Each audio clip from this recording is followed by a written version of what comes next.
लखनऊ में साहिब श्री गुरु तेग बहादुर महाराज के 350वें शहीदी वर्ष पर कार्यक्रम का आयोजन हुआ। साथ ही तेग बहादुर संदेश यात्रा भी निकाली गई। इस दौरान मुख्यमंत्री योगी आदित्यनाथ ने संदेश यात्रा का सरकारी आवास पर स्वागत और सम्मान किया। सीएम योगी ने कहा कि यात्रा के माध्यम से 350 वर्षों से शहीदी इतिहास को जीवंत रखा गया है, जिसमें उस समय के कठिन कालखंड की याद दिलाई जा रही है। सीएम योगी ने कहा कि आज एक ऐतिहासिक कार्यक्रम की शुरुआत हुई, जिसमें उत्तर प्रदेश की राजधानी लखनऊ से दिल्ली तक एक संदेश यात्रा शुरू की गई। इस यात्रा का उद्देश्य गुरु तेग बहादुर जी की महाराज की शहादत को याद करना था। उन्होंने सनातन धर्म की रक्षा के लिए अपनी जान दी थी। आपकी ये यात्रा गुरु तेग बहादुर जी महाराज के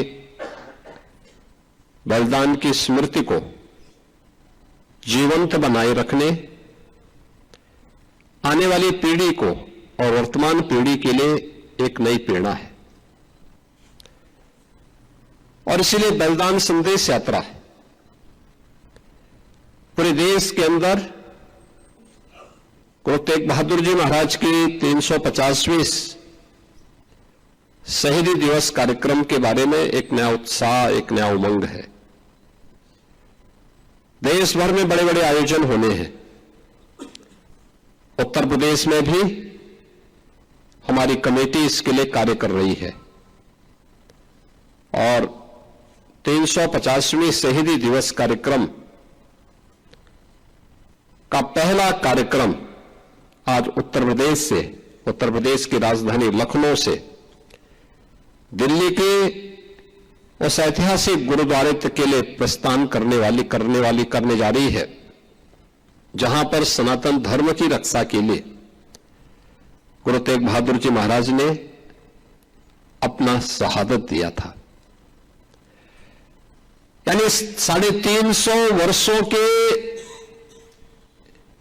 इस पूरे इतिहास को एक जीवंतता प्रदान कर रहे हैं इस यात्रा के माध्यम से, इन कार्यक्रमों के माध्यम से।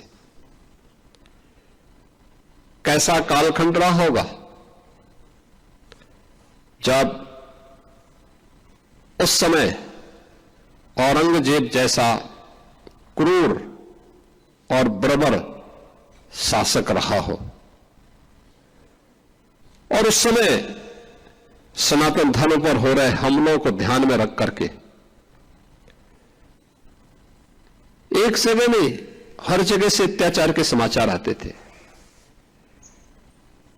औरंगजेब ने तो एक संदेश ही, एक इस प्रकार का एक उसका उद्देश्य ही था, किसी प्रकार से तिलक और जनेऊ को समाप्त करके सनातन धर्म को हमेशा के लिए समाप्त करो।